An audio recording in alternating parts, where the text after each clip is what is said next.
Namo tassa bhagavato arahato samma sambuddhassa.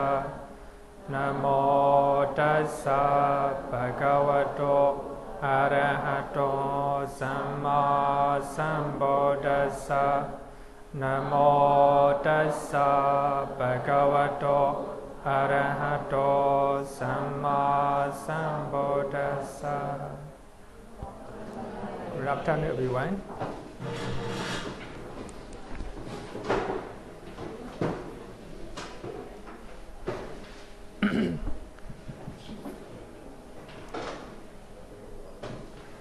Previous lesson, we talk about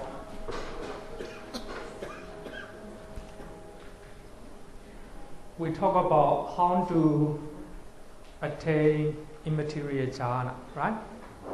Immaterial jhana. So today I will repeat a little bit so that we can go to higher level of immaterial jhana.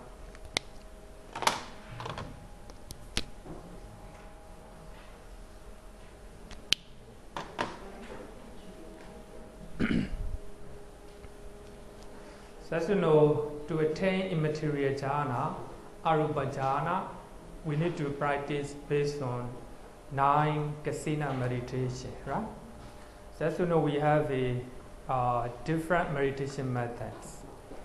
So then to attain immaterial jhana, we have to practice based on 9 kasina meditations.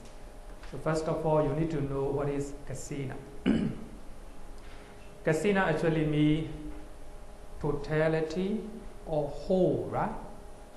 So you have to look at an object totally and the whole object, right? Not only one part. So you have to observe the whole object. So therefore, now we will use out of 9 kasina meditations, we will use art kasina, right? Patavi kasina.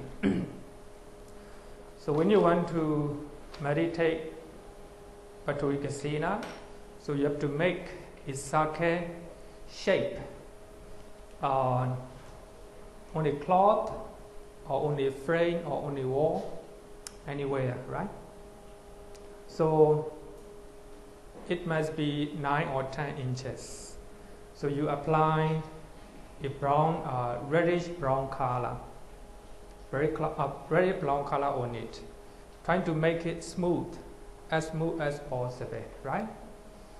So sit down, keep it that kasina disc in front of you, and sit down maybe about 4 or 5 feet away, right?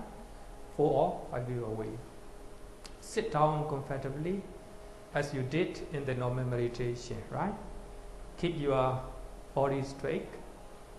Then you look at that kasina sake this way, right? So when you look at kasina disc, so trying not to do it very do not stare it, right? But just look at normally, right? Do not open your eye wide, or do not close your eye, right? Just open and see kasina, Patavi kasina. So when you are looking at that sake object, so you recite in your mind the art, or in Pali, Patavi, like this, in normal pace, right? Normal pace. So if you want to meditate, if you want to use your language, any language, you can use it. So you have to know that is a Patavi kasina, the art disc, right? So you have to recite it in your mind in the normal pace. Art, right? So you have to look at and you have to chant, or you have to not chant, sorry. You have to recite in your mind 1,000 times, million times, right? Millions of times. So when you look at that kasina disc, So you have to look at the whole picture, not the whole one, right? The whole one. So when your mind go away and trying to bring back, so that is called Vitaka, right? Vitaka, initial application. Then trying to stick your mind to that meditation object. So that is sustain application, vichara, right? So trying to meditate on it. So wherever your mind go away, trying to bring back, just concentrate on one object, right? Then later on, you will be able to see Kasina disc very clearly, very clearly. Then trying to close your eye, trying to visualize that Kasina Sake, right? Kasina disc. So when you think that, you can see that Kasina disc in your mind very clearly, then you can go anywhere, right? So the moment you prepare Batavi Kasina,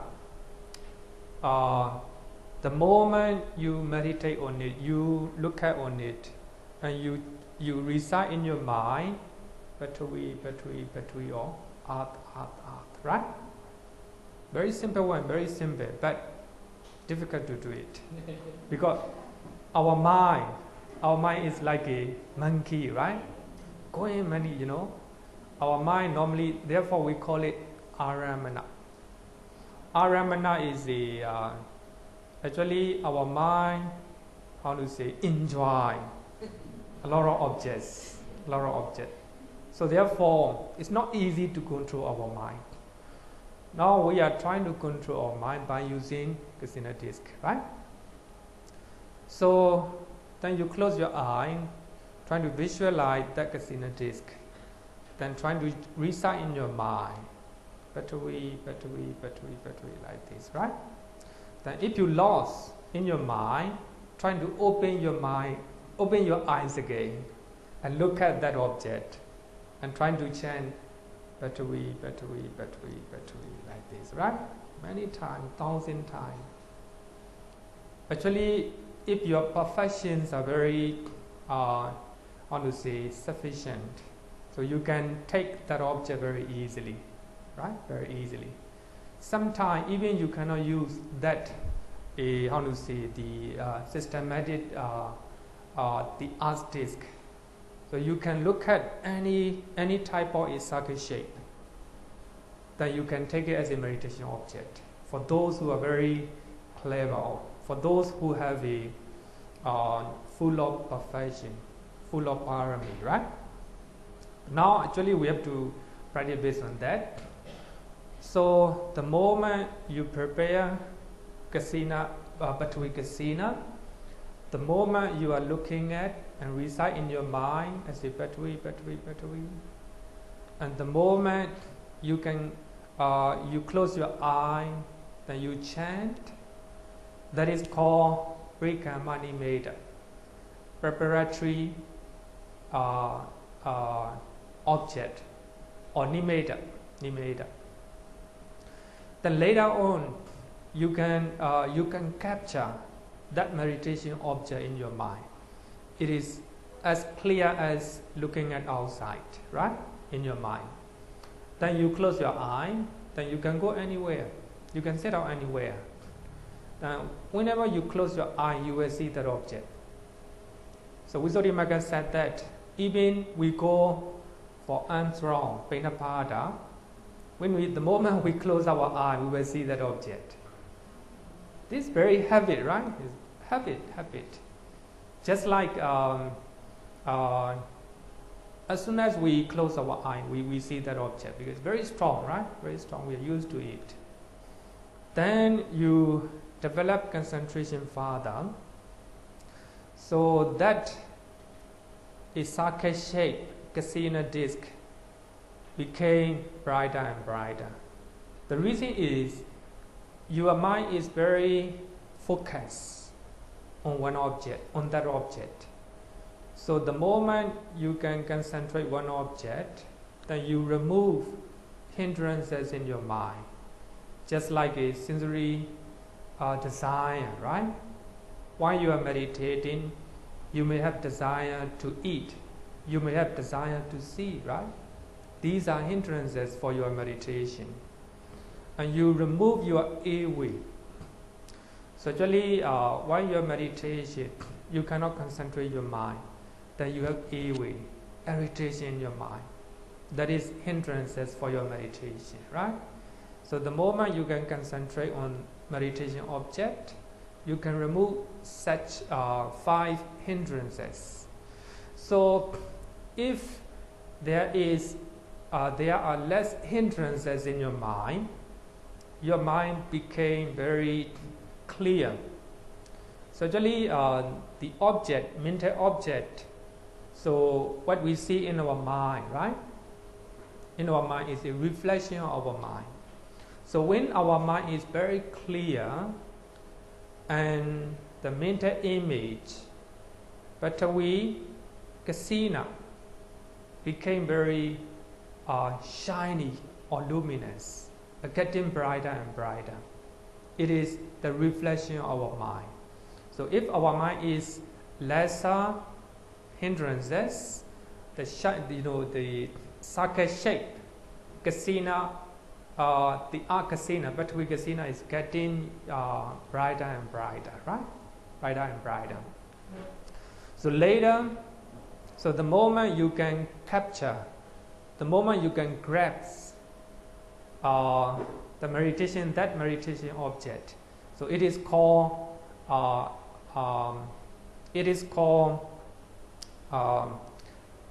very bad. Grab sign, the grab sign, because you were able to grasp it, right? In Pali, I forgot. Sorry? No. In Pali? Sorry? Okahanimeda. Okaha. You grasp and you take it. You take that object in your mind, right? Okahanimeda. So then you continue to practice that meditation object. Then you develop concentration and other. The moment you can develop concentration further, then you will have other jhana factor. So your mind is concentrated, and you will have the rapture in your mind because you began to like it. So the moment your mind is going away, right? You don't like it. You do not have rapture or joy. But when you can concentrate that only meditation object, kasina disc, then you begin to like your meditation. That is called piti, right? That is called piti. And you will have both physical and mental pleasure. That is sukha. That your concentration and unification of the mind, that's ekagata, right? One pointedness of the mind, ekagata. Then you will have a jhana factor, right? Your jhana factors are getting stronger and stronger because of concentration, right? Then later on, so the more as you have lesser and lesser hindrances, the meditation object that you are taking, that is a Bhattavikasina, right? Is getting brighter and brighter. So by that time, there are no defects in the kasina disc. So the moment you prepare kasina disc, so there are some footprints, the impression of your leg, right? So the moment the Bhattavikasina is getting brighter and brighter, those defects are removed. So that shiny circuit is more shining and also more luminous. So there are no any other, we call it material form.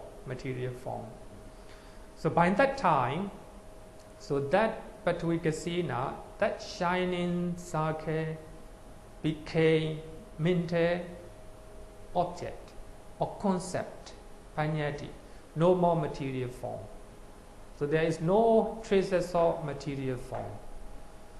So that one is shining and luminous circle is created by your mind.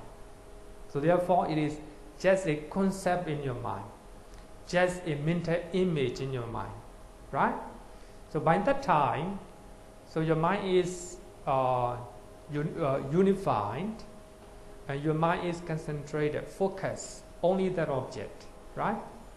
Occasionally there may be some hindrances, but later on, as your concentration is stronger and stronger, so you will be able to eradicate those hindrances halfway, right? So by that time, it is called Patibhaga Nimeda. Patibhaga means counterpart sign. In other words, we can call it identical sign. Identical sign. So which is identical with material phenomena. Material phenomena, materiality that we prepare, right? It is identical with the previous one, but no more material form. It is just a concept in your mind. It is just a mental image in your mind, right? So it is called Patibhaga Nimeda, counterpart. Then you increase your power concentrations. So later on, there are no hindrances in your mind at all. So all hindrances are removed. So by that time, your mind is unified only one object, which is very refined, right? Very luminous. How to say, shining circle in your mind. So your mind is not running away. Just focus on that meditation object. There are no hindrances at all. Then that is when the moment you can unify your mind, you can concentrate your mind, you can fix your mind only that meditation object. That is called the first jhana, right? So therefore we call it jhanami. How to say? Jhanami. How to say? Extinguishing the hindrances. Extinguishing hindrances. One meaning. Another meaning is the concentration, right? Another meaning is concentration. So that is the first jhana. The moment you attain the first jhana, there is no hindrances at all, right? Hindrances at all. Then when you want to go to next second jhana, so you have to remove the grosser jhana factors. So that is initial application, right? A thought in your mind, vitaka. So while you are meditating, while you are trying to master the first jhana, you begin to know that initial application, vitaka, is a danger for you to divert from jhana. So therefore, you increase concentration. Then you try to remove initial application. The moment you can remove initial application, your mind is just stick to meditation object, not moving. Then you will have a rapture, you will have physical and mental pleasure. Then you have unification of the mind and one-pointedness of the mind, right? Then you will have a second jhana. So if we compare that, just like attending the school, right? So when we are very young, we have to attend primary school, right? But we have to manage to chant, or how to say, to read even one letter, right? Then later on, at the end of the school, so we take exam, we pass, right? So we no longer want to stay in the same stage. Then we go forward at the secondary school, right? Then we try hard. So when we try hard, we begin to aspire in the secondary school. Then after exam, we don't want to go again, right? Then you want to go, then junior college, right? the junior college. Then you trying to study your lessons. So after learning junior college for some year, you can expert. Then you take exam. When you pass, you don't want to go back. Just like that, right? Then after university, you get a job, but you don't want to go to university again, right? So just like that here, after you attain the first jhana, you try to master the first jhana, increasing power of concentration. Then when you increase the power of concentration, you begin to know yourself that initial application, thought, is a danger for you to stay in the first jhana, right? Then you want to go a safer place. So that is second jhana, right? Then you attain second jhana. Then after you attaining second jhana, you master it. You try to master the second jhana again. Then when you increase your concentration, also you begin to understand. Here, sustained application is dangerous, right? Dangerous for your meditation. Then you remove sustained application. Then later on, you go to next third jhana, right? Third jhana. Also, when you attain third jhana, then you begin to know that the rapture is very dangerous, shaking your mind. You want stillness of the mind, right? Then you remove a rapture. So by that way, you attain the fourth jhana. Then also you begin to know that the pleasure is a danger for your meditation. Then you increase again, you increase your concentration again, then you attain the fifth jhana, right? So the moment you attain the fifth jhana, together with equanimity and one-pointedness of the mind. As you have equanimity, your mind is not moving, very stable. But your meditation object is a shining and luminous circle. Remember that, right? So we are meditating on Vatavika, the earth disk, right? It is not actual material form. Because of the power of concentrations, so that meditation object, Vatavika is getting brighter. It became a luminous circle, right, in your mind. So therefore, we use fine material, right? Fine material. The moment you attain fine material jhana, your meditation is very refined, right? Therefore, we use it fine material, right? Material jhana.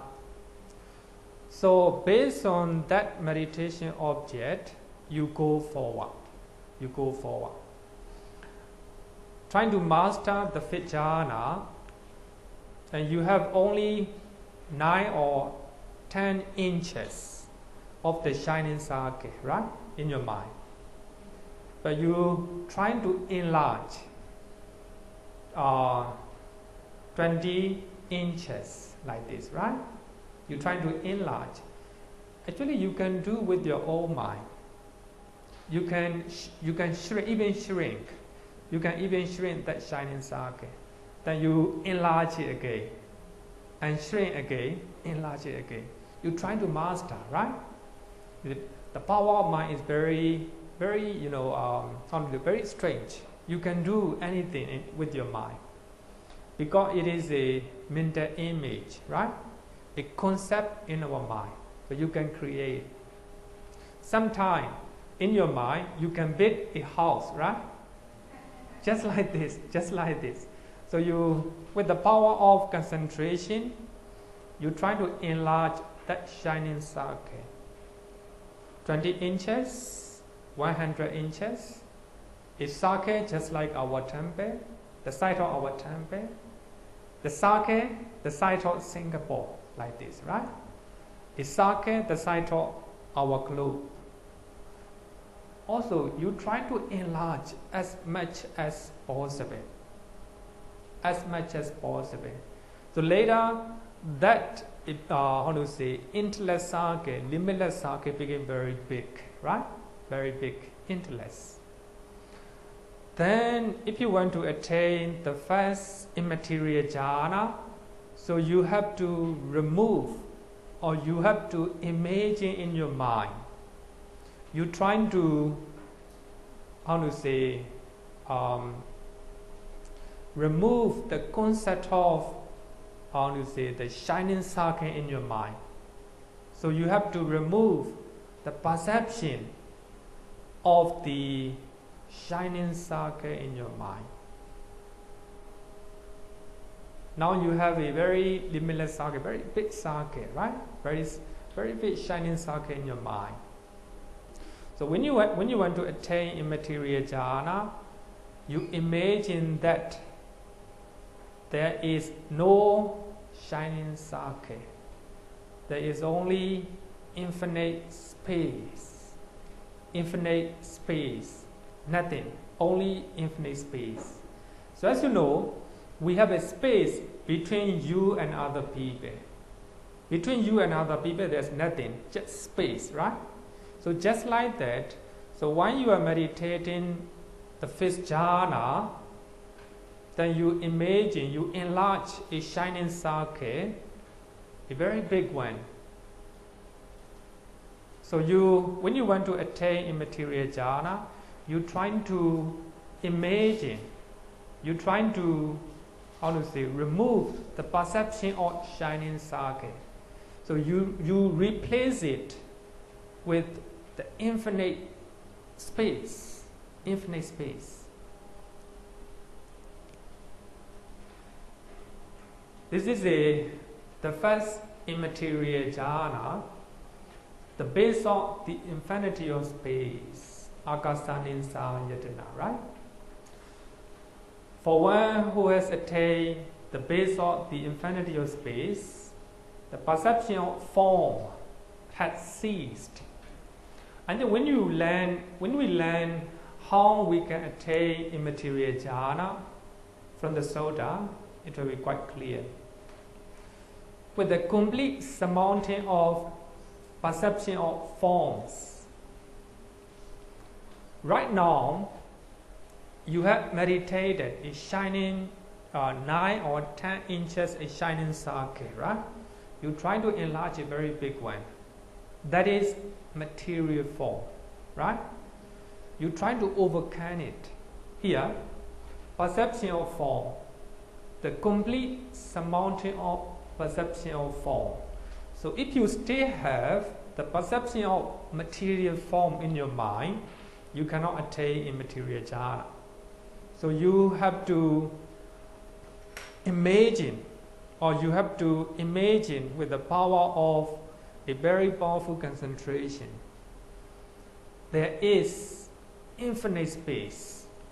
You replace the perception of infinite space.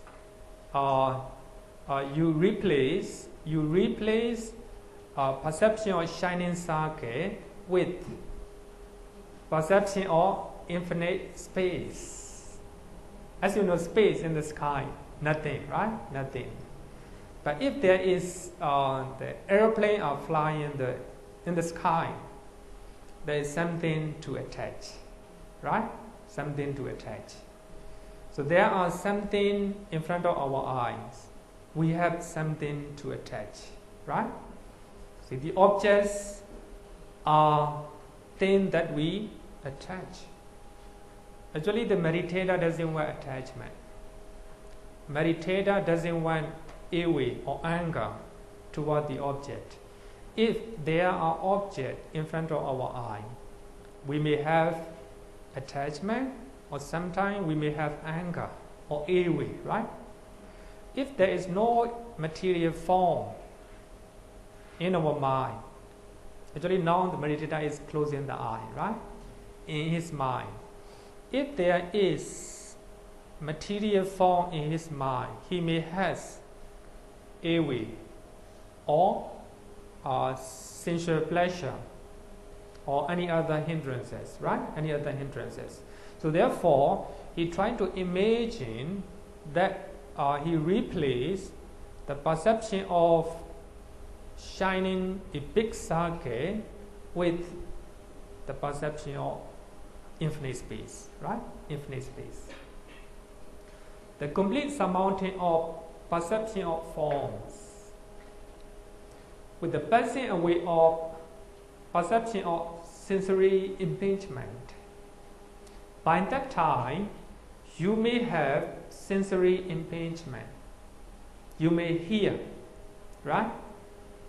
Sensory impingement means actually now you are thinking about a shining immaterial circle, very big circle, right? Very big circle.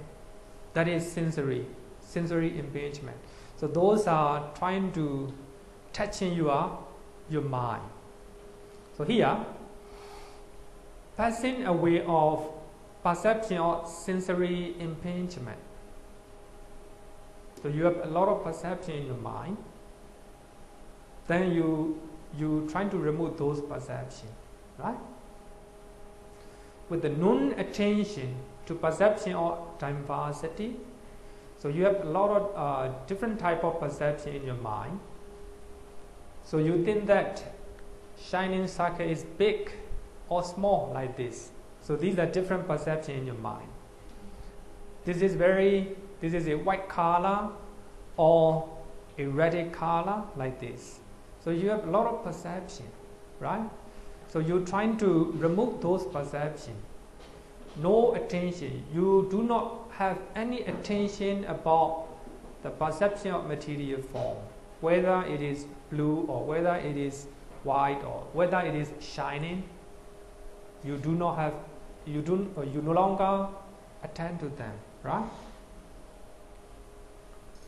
Perceiving in your mind that space is infinite. Instead of shining circle, you place it with the infinite space.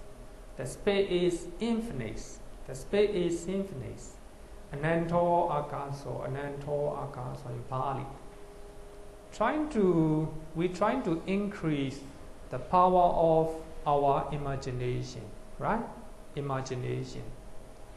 By the help of a very powerful concentration. So you're trying to visualize a shining space as a shining circle as a space, a very big space, infinite space. Space is infinite. Space is infinite. So when there is no hindrances at all, then you attain the base of the infinity of space, the first immaterial jhana. So when you think about that shining circle, you don't have immaterial jhana. You cannot attain immaterial jhana because you have perception about form, right? So as long as you still have a little bit of the perception of form, even there is very tiny dot of the material form, you cannot attain the material jhana, right? So only you can imagine space is infinite. Space is infinite. Then you will attain the first immaterial jhana. So the base of the infinity of space. So here, meditation object is infinite space, right? Meditation object is in infinite space. So as you know, in the 28 matters or materialities, we have 28, right? 28. So among them, space is one of the 28, right? One of the 28. But it is not actual form. It is just a concept. So we have only 80 real material forms. So the rest are terms are just concept in our mind.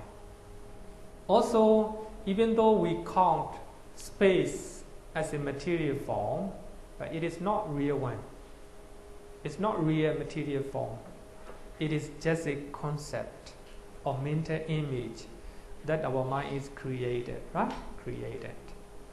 So therefore, when we attain the first immaterial jhana, there is no real material form. There is no rupa. So therefore, it is called arupa. Arupa, right? Actually, space. The space is not real material form. It is just identical material form, right? Replica of material form. So therefore, it is called immaterial jhana. Immaterial jhana. As you know, the meditator is afraid that if he is staying with the copy of material form, if he is meditating on infinite space, it is dangerous. So his mind may go back to material form. If his mind is go back to material form, he may have initial application, right? Thinking about sensory pleasures, thinking about something that he doesn't like, right? So therefore, when he increase concentration, he began to know that the meditation object, infinite space, is dangerous for him, for his further meditation. So therefore, he have to overcome that meditation object as well. So as I said, it is just like someone see the real snake in the forest, right? The snake follow him, and he ran away, right? Ran away. So as he ran away farther, the snake cannot come, right? Then he is afraid, and he look back. Then he see the rope or something that is similar to snake. Then he stay afraid. Then he stay ran away. So just like that, here, the meditation object, infinite space is very similar to real material form. Therefore, it is dangerous for him. Then he ran away. Ran away means he increases power of concentration. And he trying to overcome that meditation object. The meditation object of infinite space, right? That is called second immaterial jhana. Second immaterial jhana is the base of the infinity of consciousness. Vijnananisayatana. For one who has attained the base of the infinity of consciousness, the perception pertaining to the base of the infinity of space has ceased. To now, any question? Little bit, not a little bit, too difficult. Too difficult to explain. Then I hope you understand, right? I hope you understand. Then any question? What happened when the person stay in the first material jhana? Yeah. That space, the infinite space. What happened when the person stays there? What happened if meditator stay the first immaterial jhana with the meditation object of infinite space, right? The question is, of course, as I said, the one who is afraid of real snake running away, right? Then when he ran away, when he go farther, stay afraid. Then look back, he see the fake, the rope or something that is similar to snake. And stay afraid, run away. So just like that, remember that meditator is trying to remove attachment, away, hindrances, right?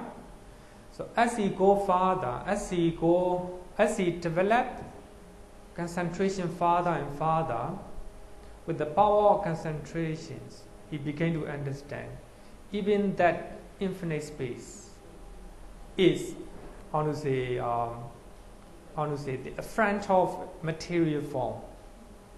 So as you know, material form are really dangerous.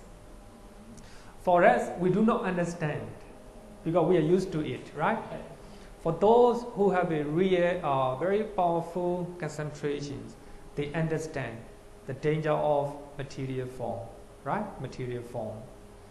So when we hear some pleasant sound, we like it. We go for it, right? When we hear unpleasant sound, we against it. Just like that. Our mind is not stable, shaking all the time, right? Wherever we see, wherever we eat, right? Our mind is shaking. Meditator went a stable mind. So he doesn't want attachment. So here I will share one. I think the story you already know. So Prince Siddhartha learned jhanas under the two famous teachers, right? So the first one attained the seventh jhana, right? Seventh jhana. The last one know the method to attain the eighth jhana. The eighth jhana. But the Buddha mastered it. So what I want to say is, those two masters are staying in the forest, and they are afraid of attachment. They are afraid of defilements, but they do not know the way to completely destroying those defilements, those negative emotions, right? But the Buddha find the way. So what they know is just samatha, right?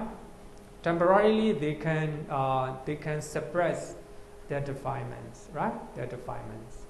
So when we learn supramundane consciousness, Lokottara Chaita, then we will compare, right? Jhana and Lokottara Chaita. So when we stay at the first immaterial jhana, that of course we have to master that jhana, and we increase our concentrations. Then, therefore, the Buddha said that if you have concentrations, you know what it is. What it is. So here, by increasing your power concentrations, then you know that even infinite space is dangerous. It will fall back to rupa jhana. Rupa jhana. So therefore, he is afraid. Then he trying to practice, develop mindfulness and concentrations, right? Then he knows that the base of infinity of space is dangerous.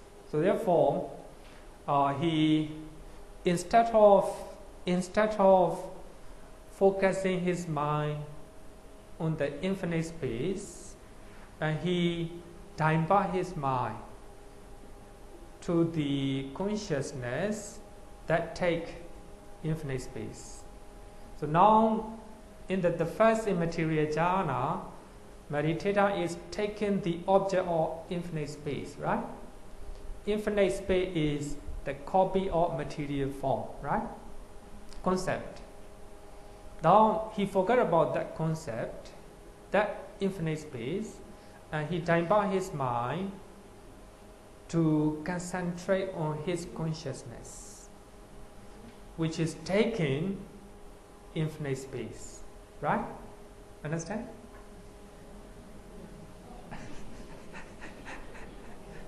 A very refined way. In the first immaterial jhana, your meditation object is infinite space. Don't forget that very, circle, very big circle, right? But you remove that very big circle and you imagine as a very big space, right? Space. That space is really a front of a shining circle, right? A shining big circle is material form. So therefore, they are close friend. So if you stay in the first immaterial form, the first immaterial jhana, you can fall back. So therefore, you increase your mind and you divert your mind to consciousness. In the first immaterial jhana, your meditation object is infinite space, right? It's not consciousness. It is a fake, I would say that, fake material form, right? Fake material form. Then you divert your mind to the consciousness that is taking infinite space. Now you divert your mind from fake material form to consciousness. Your mind is, you are safer. You are safer, right?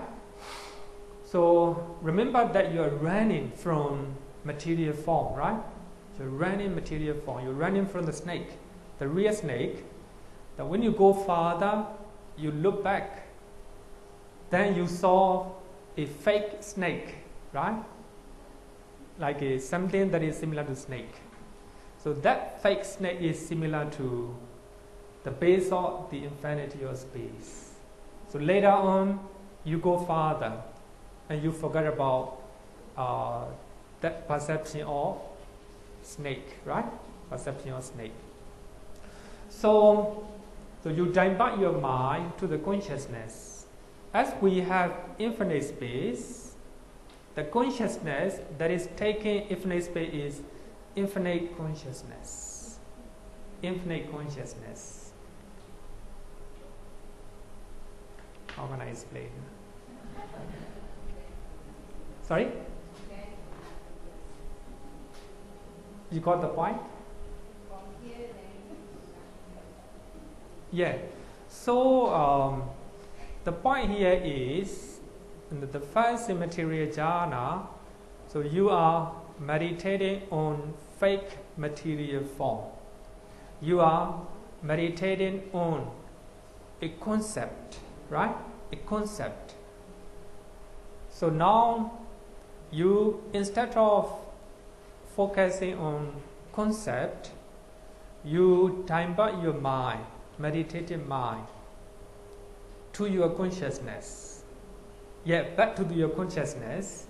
Correct me if I'm wrong. The conscious tell the mind. Sorry? The conscious tell the mind to perceive the infinite space. Okay. So once you have that, now back to the consciousness, you should look back into your consciousness.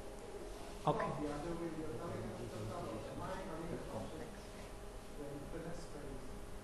My understanding is that if the consciousness is telling the mind to perceive the infinite space, Okay. after that, let the infinite space, you must clearly observe what is the infinite.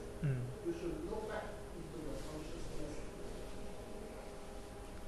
Look back, as you know, the nature of the mind is why we meditate contemplation on the mind, right?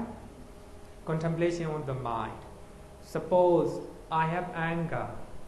Anger is a mind, right? Then I observe my anger with another mind. No, we are not coming back. We are not coming back to the mind. We just observe, right? We just contemplate. We just focus on the consciousness, right? The consciousness that is taking infinite space, right? Infinite space. So therefore, second immaterial jhana is the base of the infinity of consciousness. So we have to take the base. The base here means meditation object, right? So we have to take the base of the infinity of consciousness. That is our meditation, right? Then when you meditate or focus the infinity of consciousness, then you may still have some perception of space in your mind. But you try to develop concentrations, not to go back to space, right? You increase your concentrations. Then as you increase concentration, your mind focus on infinity of consciousness only. When you fully concentrate on the infinity of consciousness, then all the defilements, so not defilement, all the hindrances here me. So you may have a desire to think about that shiny, space, right? Space, and you may do not like that. You still have the perception of space. Away, if you do not like, away, right? Like this. The moment you fully concentrate the infinity of consciousness, you will remove all the hindrances. Then, if you can remove all the hindrances, you attain second immaterial jhana. Right? Going next step. So that is the base of the infinity of consciousness. In the Sutta, it is said that by completely surmounting the base of the infinity of space, perceiving in the mind, thinking in the mind, or meditating in the mind, consciousness is infinite. Consciousness is infinite. He enters and dwells in the base of the infinity of consciousness. We are using the power of the mind, right? The power of the mind, the power of concentrations. We're trying to recite in our mind.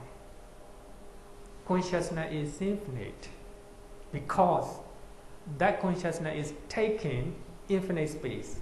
So therefore, that consciousness is infinite. Okay? So now you attain second immaterial jhana, right? Second immaterial jhana. So as you know, the meditator master second immaterial jhana. What is infinite consciousness? So what is the mind that is taking that meditation object? He trying to master, he trying to examine it, right? Second immaterial jhana. Then he increase power concentration. So if the moment he increase the power concentration, he see the dangers, right? He see the dangers. So it is so when we look at something, suppose when we look at a building, so the building is very beautiful. So when we examine thoroughly, when we look at the building thoroughly, we begin to know there are some defects, right? There are some ugly parts of the building.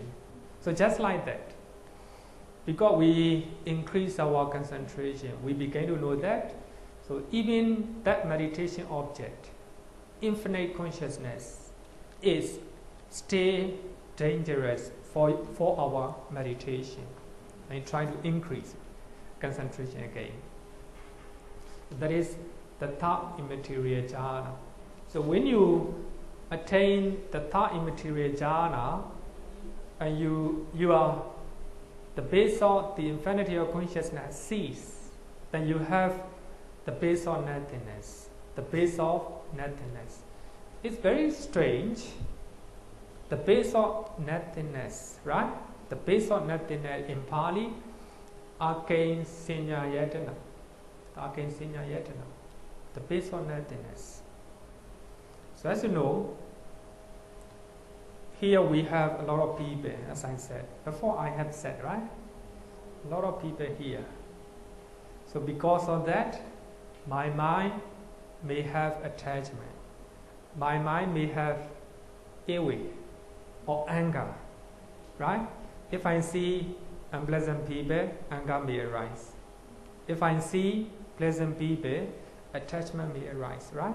So therefore, even those perceptions that I see in front of my eyes, very dangerous, right? So therefore, I'm trying to imagine in my mind. There's nothing. Nobody here, right? Nobody here. Nothing. So actually, my meditation object right now is nothingness. Here, nothingness means nothingness of object. Nothingness of object, right? So here nothingness means a different one. The moment you attain second immaterial jhana, there is no the first immaterial jhana. Clear? So the moment you attain second immaterial jhana, there is nothing traces of the first immaterial jhana. Normally, when we meditate, we have to focus on something, right? Focus on something. Breathing meditation, we have to focus on the breath, right? And Paccavekkhasina meditation, we have to focus on Paccavekkhasina object, right? But here, meditator is focusing on nothingness. The moment you attain second immaterial jhana, there is no the first immaterial jhana. The mind is very powerful. The concentration is getting stronger and stronger. So therefore, he can even meditate on nothingness. Normally, our mind is not stable even we meditate on something, right? But now he is meditating on nothing. So therefore, it's strange.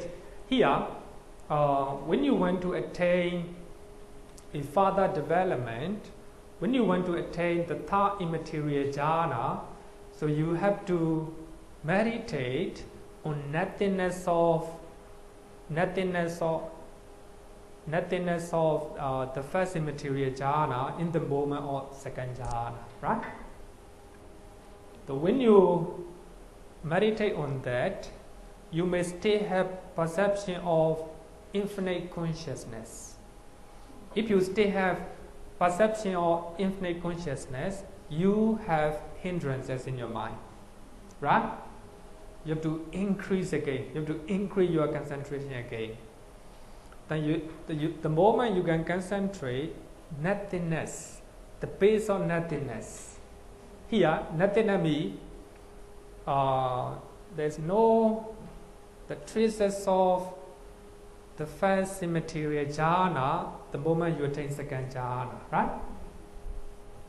So therefore, when your mind is fully focused on the nothingness, the base of nothingness, there's no hindrances at all, then you attain the third immaterial jhana. It's difficult. So that therefore the commentary mentioned that is a kind is a looking after the meeting. So a group of the monks are meeting in the room, and he saw them, and he served them. So later on, he had something to do outside. So he went outside, but the moment he came back, there is no any monks in the room. Then he see nothingness of the monk, right? And he in his mind observed that nothing. Here, nothing means no monks, right? No monks. So here, the base of nothingness means nothing's me, not like it's Sonyata, right? Here, nothing means at the moment of second immaterial jhana, there is no traces of the first immaterial jhana, right? So therefore, his meditation object is the base of nothingness.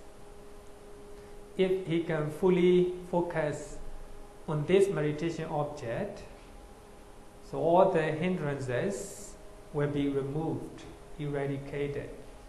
So all the hindrances are eradicated, he attains the third immaterial jhana, right? So now the mind is very powerful. Even he can meditate on nothingness, right? Nothingness.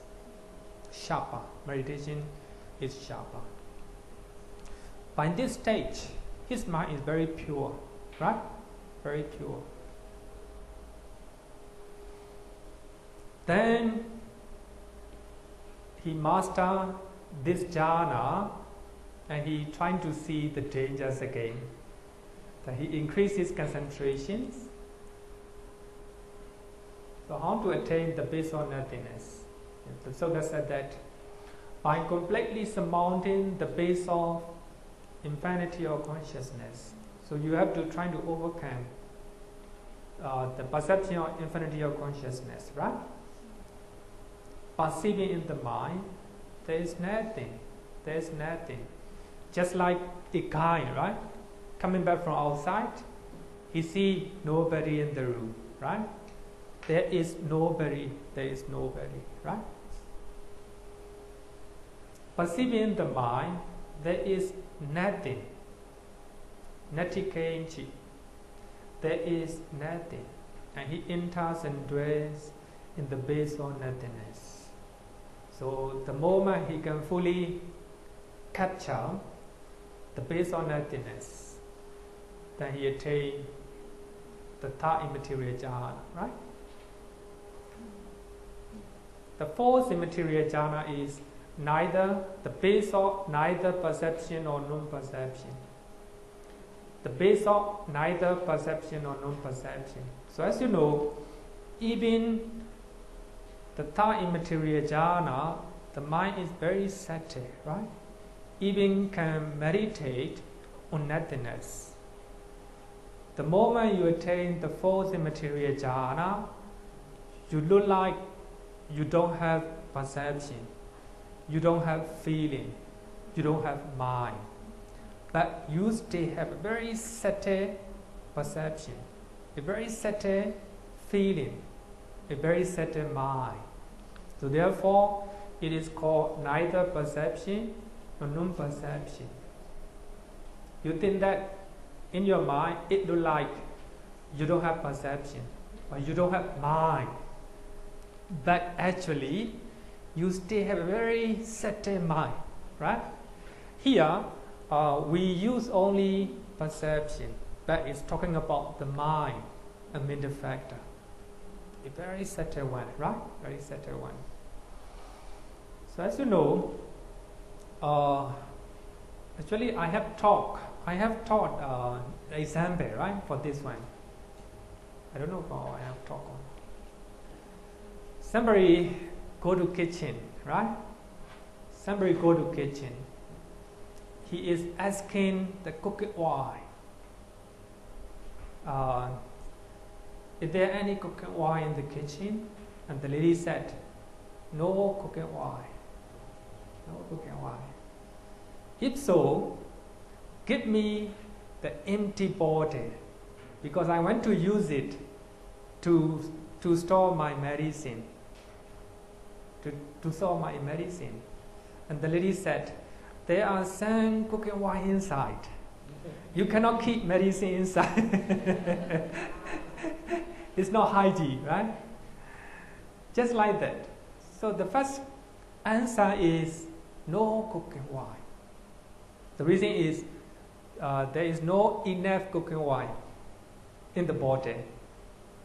But the other person asks, give me that empty bottle. I want to keep water. I want to use it as a water bottle, right? Water bottle. Then the kitchen lady said, there are some cooking oil inside. You cannot use it as a water bottle, right? So just like that, the second answer is there are some, right? So just like that here. So we have in our mind, the meditator mind is so subtle that it looks like we don't have perception, we don't have mind, but we still have a very subtle type of mind, right? So how to meditate to attain that one? For one who has attained the base of neither perception or non-perception, the perception pertaining to the base of nothingness cease. So as you know, we have to override, right, the previous meditation object. Previous meditation object. So here, so in the third material jhana, our meditation object is the base of nothingness, right? So to attain that, the fourth immaterial jhana, how to practice? By completely surmounting the base of nothingness. So we have to overcome, we have to surmount the base of nothingness, this meditation object, right? To attain the fourth immaterial jhana. Perceiving in our mind, this is peaceful, this is good. Santa Meda, Panita Meda. Yeah, this means the third immaterial jhana. The third immaterial jhana. This is peaceful. This is good. Santa Meda, Panita Meda. Right? Actually, this is the way to meditate. The commentary here again gives the simile. The king is going in his kingdom. In one place, he saw a sculptor who is making a beautiful picture. Not picture. He is making wooded. He is making a beautiful statue of the statue. Then that he saw, the statue is beautiful, and the work is so, how to say, the work is so refined that very beautiful. Then the king trying to praise that sculptor, right? The one who made it, sculpture, right? This is beautiful. The one you made is beautiful. The one you made is beautiful. He is praising that guy. The reason is thinking in his mind that he don't want to be like him. Normally, people praise that. So the life of a monk is very peaceful, very peaceful. For those who are talking like this, whether they want to become a monk, no, no, they don't want. They're just talking. The life of a monk is peaceful, right? Just talking, just like that, right? Just like that. So you may have, you may think that the meditator is meditating on the third immaterial jhana, talking, perceiving in his mind. This is peaceful. This is excellent or good. This means the third immaterial jhana. Actually, he is meditating on the third immaterial jhana. Right? The third immaterial jhana. Actually, he don't want that third immaterial jhana. He want to overcome it. But praising the quality of the third immaterial jhana. Right? As you know, the moment he attained the third immaterial jhana, he can even focus on nothingness, right? So therefore, the third immaterial jhana is peaceful and good, right? He's meditating on the third immaterial jhana. So later on, he removed hindrances. He removed hindrances regarding with the third immaterial jhana. Then after he removing all the hindrances, he attained the fourth immaterial jhana. he enters and dwells in the base of neither perception or non-perception.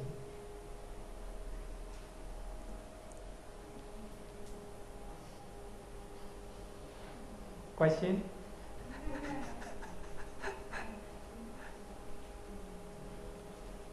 So as you know, in the fourth immaterial jhana, the mind is very settled, right?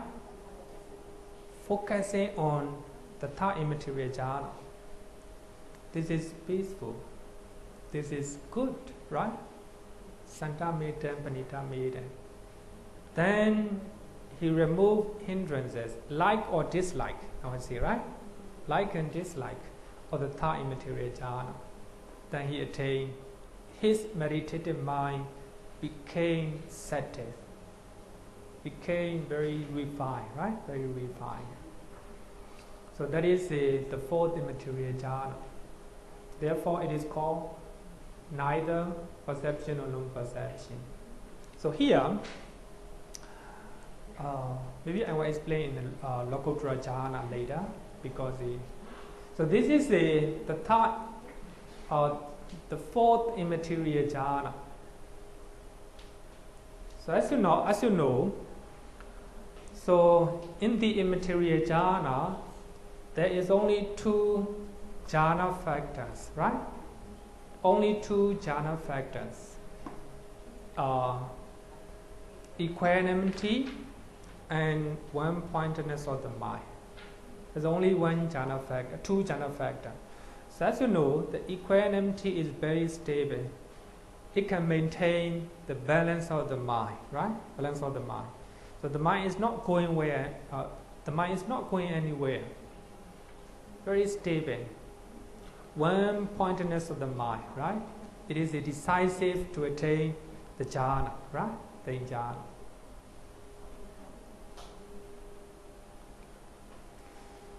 The next one is the cessation of perception or feeling. So this is not jhana, this is a spiritual attainment, right? So only Nagami and Arahant can attain this one, right? Attain this one. The fourth arupa jhana is the door to the cessation of perception or feeling, perception and feeling. Sanya virita nirodha. Sanya virita nirodha. In the Pali Canon, in many suttas, you will see this one. Sanya virita nirodha. It is popularly known as Nirodha Samapatti. So later I will say Nirodha Samapatti, right? Cessation attainment or cessation meditation. So here, you don't have any perception and feeling. Actually, the Buddha used only very prominent two mental factors, perception and feeling. Actually, there is no mind, no mental factor when you attain this one. There is no material form as well. It's just like a dead body. There's only one difference. The dead body became cold, right? Cold.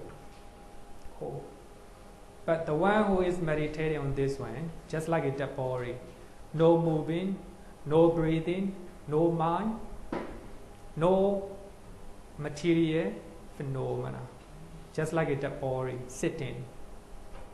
But his body is warm, right? Because material form that caused by the weather, caused by the food that he ate previously, the making warm, right? The making warm. So here, as you know, in the fourth immaterial jhana, the fourth arupa jhana, the mind is so settled that it looks like there's no mind, right? No mind. That there is very settled mind. So therefore, that the fourth arupa jhana is the door to cessation of perception and feeling. So actually, this is very high, very high spiritual achievement. Only Anagami and Arahant can do that, because even Sotapanna, even Sakadagami, they don't have enough concentration to experience that feeling, that cessation attainment. So therefore, only Anagami and Arahant, because they have a very strong concentration, right? Concentration. For one who has attained the cessation of perception of feeling, perception and feeling have ceased. So the moment you attain the cessation of perception and feeling, there is no perception, no feeling at all. That means no mind at all, just like a body, right? So these are, we call it, these are 9 progressive achievement, right? 9 progressive achievement. Then the first jhana, the first rupa jhana, second, third, and fourth rupa jhana, right? In sotas. Then the first immaterial jhana, second, third, and fourth. So these are, we call it 8 jhanas, right? 8 jhanas in Sutta Pitaka, not Abhidhamma. Abhidhamma, that means 9, right? 9 jhanas in Abhidhamma, according to Abhidhamma, right? According to Abhidhamma. But after we attain the 4th immaterial jhana, then we can proceed to the cessation of perception and feeling. So actually you can read Majjhima Nikaya, Anupada Sutta. So in this Sutta, the Buddha talk about how Venerable Sariputta attained arahantship. How he attained arahantship. So Majjhima Nikaya, Anupada Sutta. I think you can learn. So actually, I will explain when we talk about Lokottara jhana. So I think this one, Anupada Sutta, Anguttara Nikaya, Jhana Sutta, chapter 9, Sutta number 36. So this one, these sutta are very important to talk about Lokottara jhana, right? In Lokottara, we have 8 Lokottara Cheda. But if we multiply, so we have 40, right? 40 Lokottara jhana. How we elaborate on?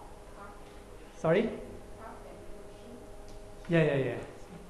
So I will explain later, right? Later. So we have now 27 jhana consciousness. 27 jhana consciousness are called Mahagata Cheda. So that means the exalted or lofty Chedas. Because the reason is, so those jhanas can be attained only great people. Only great people, not ordinary people. So therefore it is called Mahagata Cheda. So we have 27, 5 material sphere consciousness. We have 55 material sphere consciousness and 12 immaterial sphere consciousness. So altogether, so we have 27. So as you know,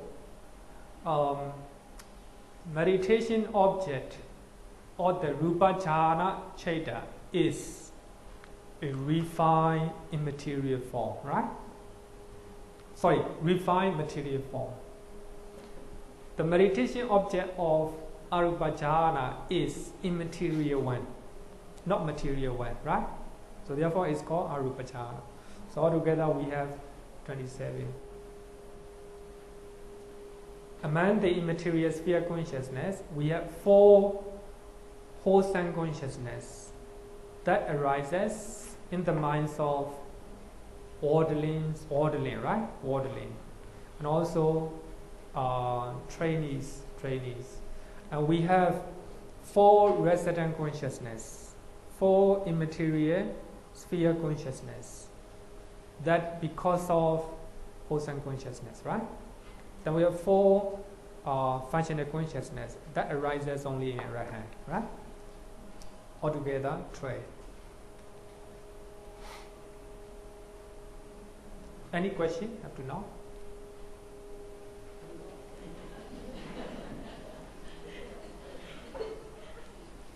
So, okay.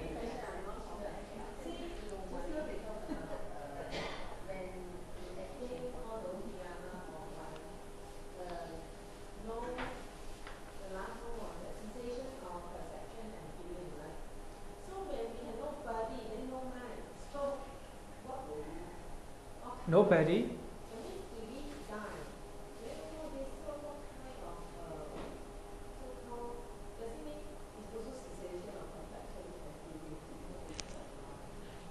Yeah, I understand your question. So actually here, cessation of perception, feeling me, totally you don't have mind. Only body exists. But you are not dying. So the power of concentration, you try to stop all your perception, all your feeling. So if we have perception, feeling, we have a lot of problem, right? I perceive somebody, this person is unpleasant, suffering here, right? This person is really pleasant, attachment, right? If I don't get that person, suffering here. The feeling, if I have a pleasant feeling, likely to attach, right? If I attach, then suffering may arise. Unpleasant feeling, because of unpleasant feeling, then I will have a ill or anger, right? So those perceptions and feelings are very dangerous, very dangerous. Actually here, cessation of perception and feeling means not only perception and feeling, the whole mind, all the mind, totally stop functioning, no mind at all. So therefore, as a human beings, if you are anagami, if you are arahant, so you can experience 7 days. 7 days, right?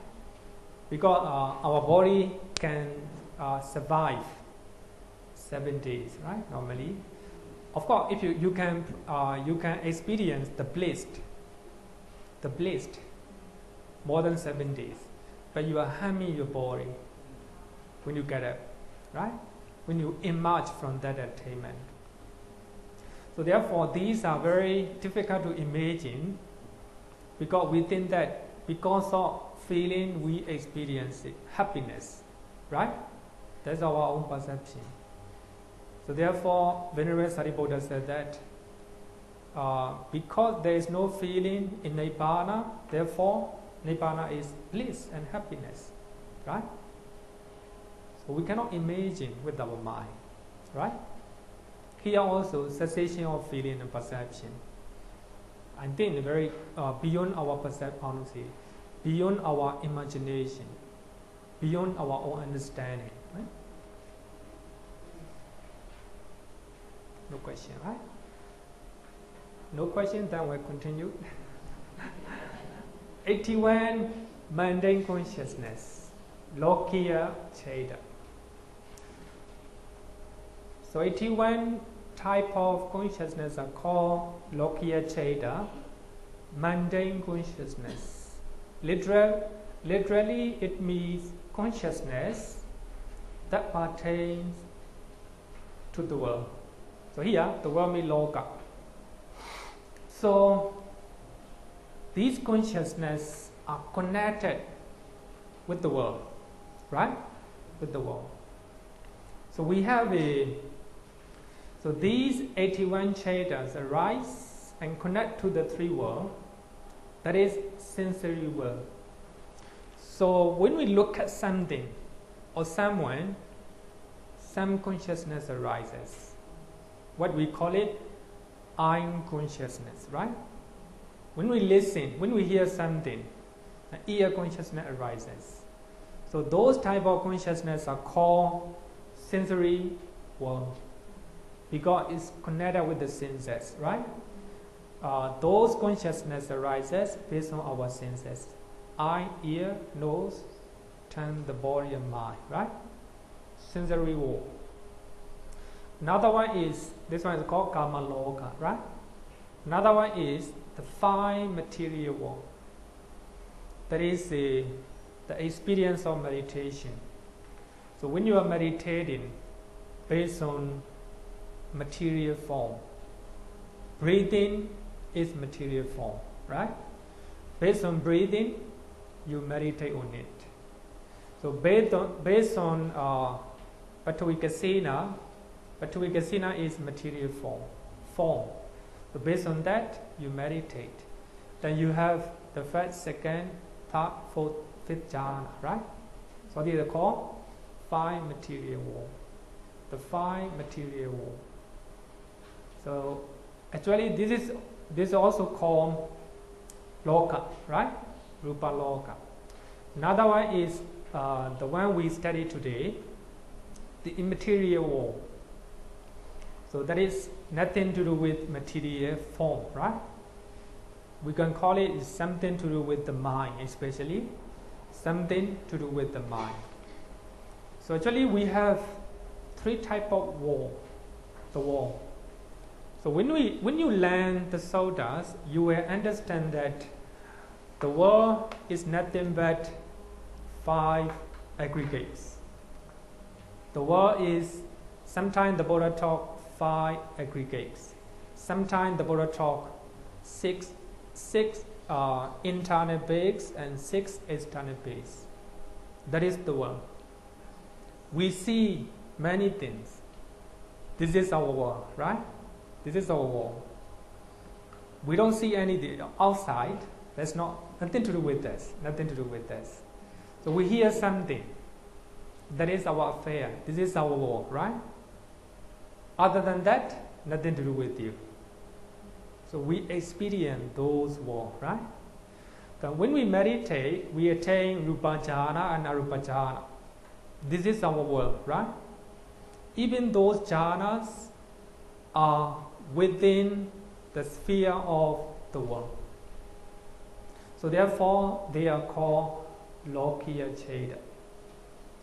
81 mundane consciousness.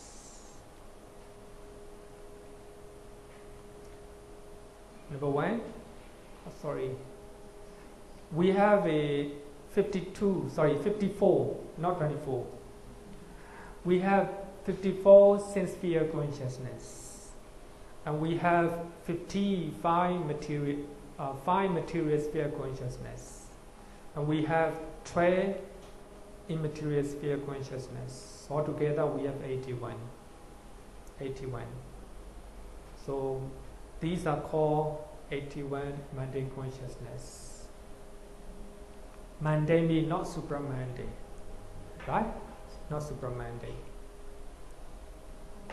So actually, the aim of Buddhism is to go beyond this world, because we are wandering around this. We see, we hear, right? And we have attachment, we have anger, right? We have delusion based on that.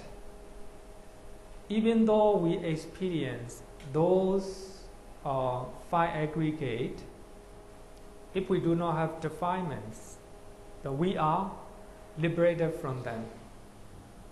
We are liberated from them, right? That is called supramundane consciousness, Lokottara Cheda.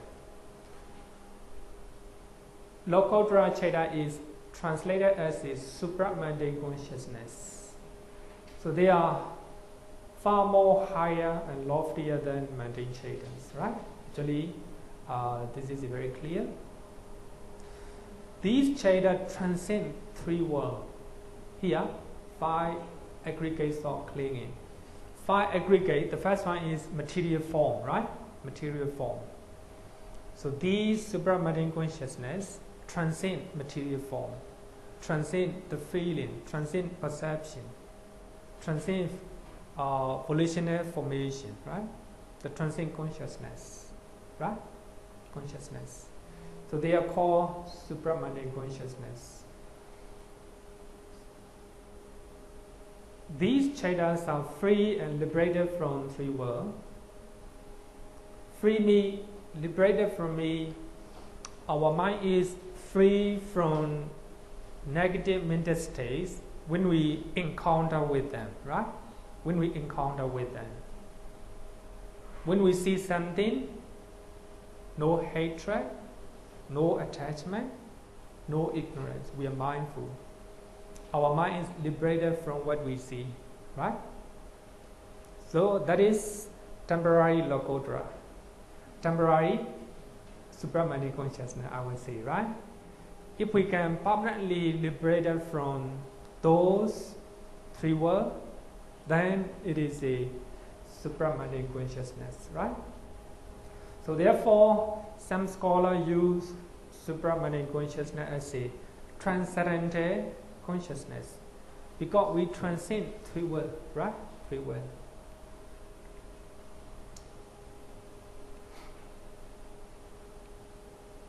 We have two stages of consciousness in supramarine consciousness. The first one, four-part Cheta. Four-part Cheta, Magga Cheta. So that function eradication of defilements or permanently attenuation of defilements. Sometimes those parts eradicate, sometimes attenuate. Later we'll know it, right? We'll know it. Sometimes we use as a factors, Sayavajana. We use different terms, but they are the same, right? Different terms. So each part, Cheta, eradicate or permanently attenuate closer defilements. Later we will learn one by one. So if you, I think many of you already know it, but in this lesson we were trying to clarify, right? So that you will have a better understanding. Next one is four fruition Chetas. Fruition Chetas, Phala Cheta.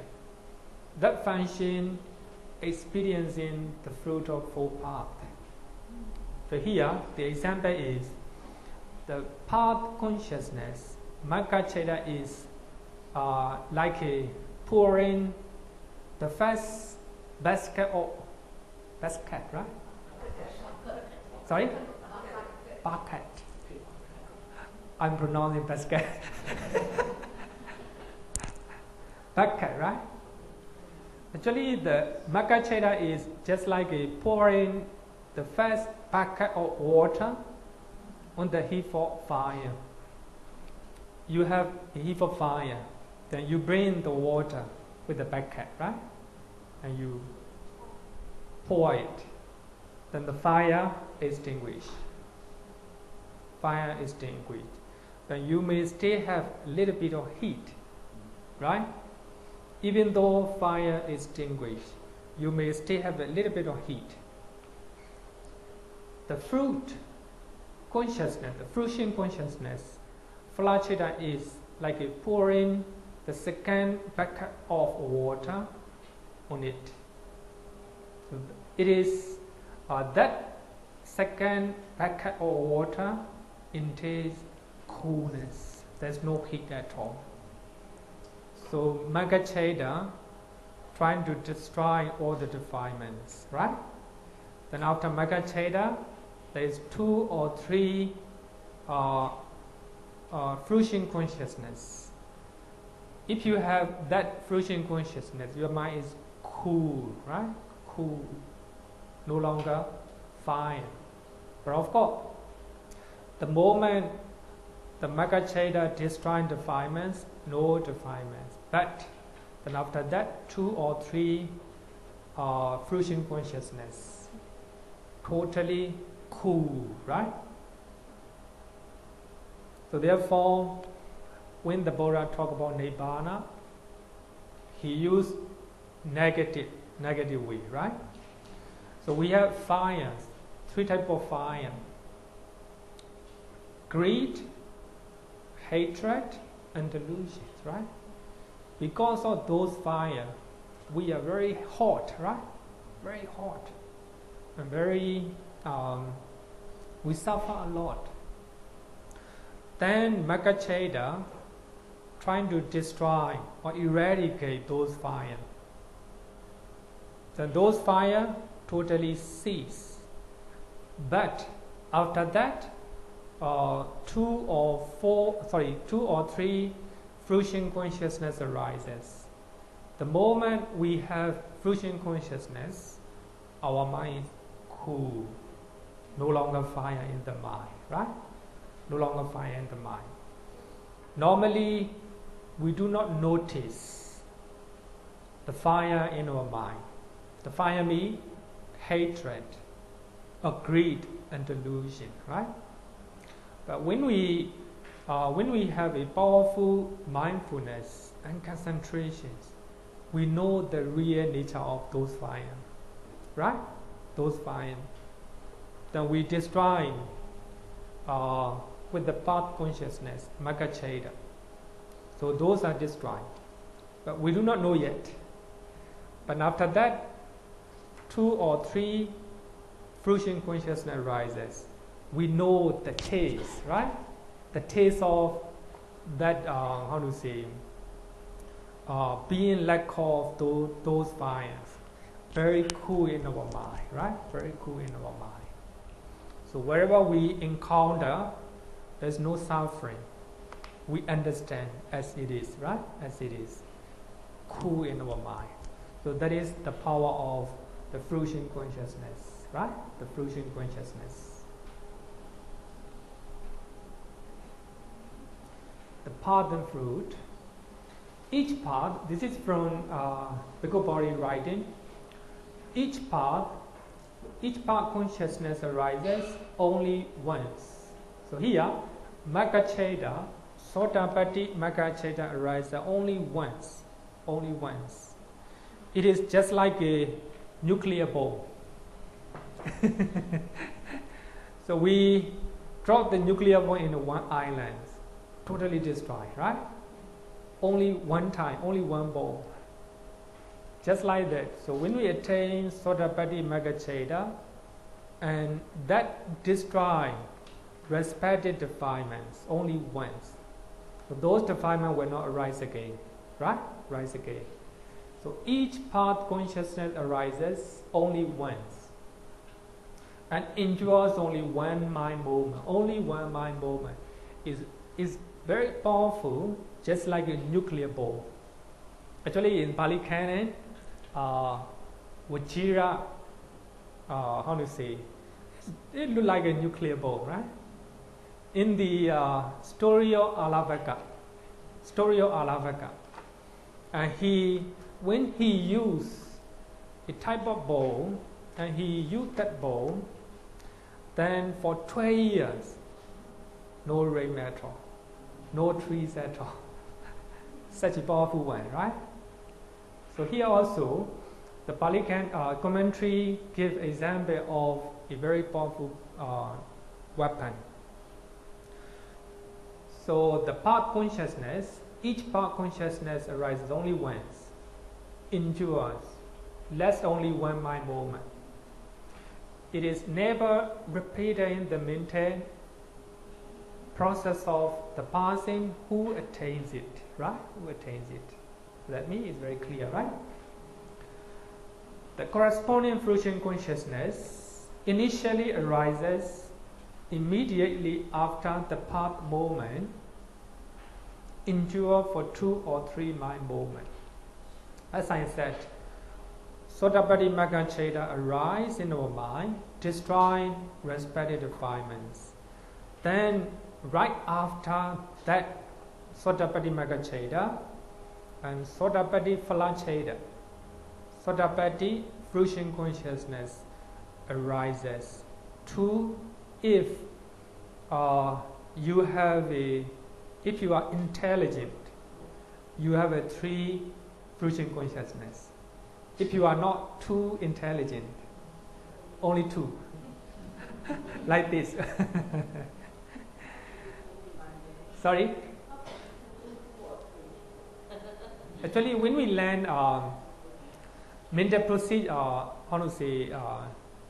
mental process, you will know later. So in the 4th chapter, so we have to learn mental,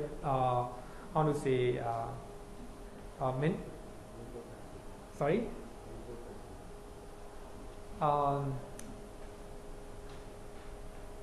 When we learn, how the mind works, we want to learn, right? We have to learn mental process, mental process, right? Mental process. So here, after when Sotapaddi Magaccheda arises, immediately after that, so there will be 2 or 3 fruition consciousness. Sotapaddi fruition consciousness, right? Subsequently, it can be repeated. With the practice, can be made to endure for many mind movements. So later, so after you become Sotapanna, so you can experience, experience the fruition consciousness again and again. For 1 hour, 2 hours, or 7 days, right? So if you have a Sotapaddi fruition consciousness, so you can experience the bliss of Nibbana by yourself, right? By yourself. So just like that, so later on you can meditate on fruition consciousness again and again, right? Again and again. Sometime even for 7 days, right? So that is called fruition attainment, Phalasamappatti. Phalasamappatti, right? Phalasamappatti. So here we have 2 types of supramundane consciousness. So the first one is 4 paths, right? So we have 4 paths.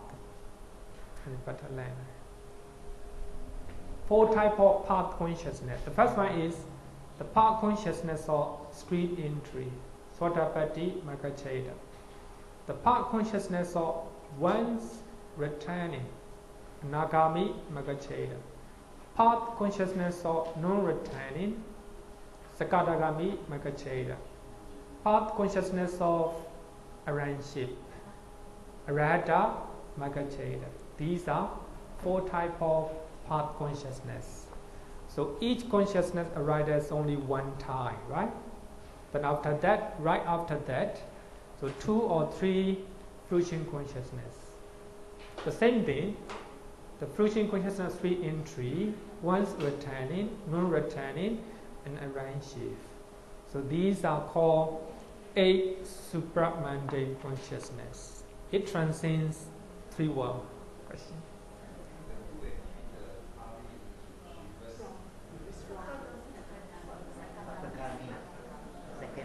Oh, okay, thank you. Later I will change it. Thank you. Sometimes copy and paste. Did Charlie need any announcement?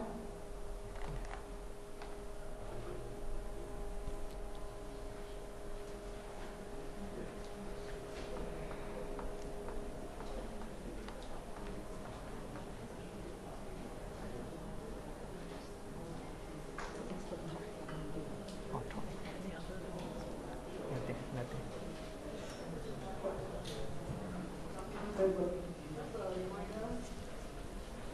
Just a reminder for this coming Monday talk, 7:30, how to read suttas and what's the benefits by Dr. Kiyata. Thank you. Yeah, okay, yes. Let's try to do the chant.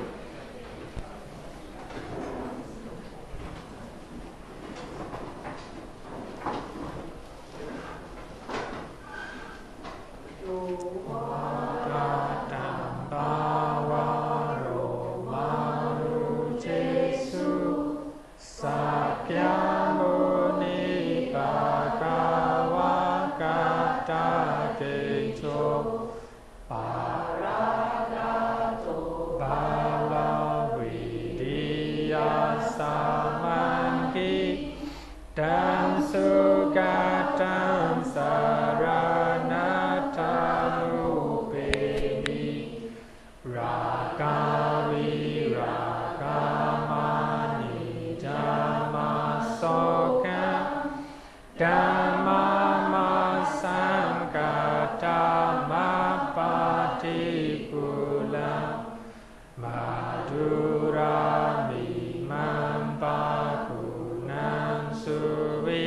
Rata Dhammamimam Saranata Upedi Yata Jati Nama Lamahu Chatusu Sisu Purisa Yugesu Ataja Bogala Dhammada Sate Sangamimam Saranata Mupeni. Sadhu, sadhu, sadhu. Okay, the right hand.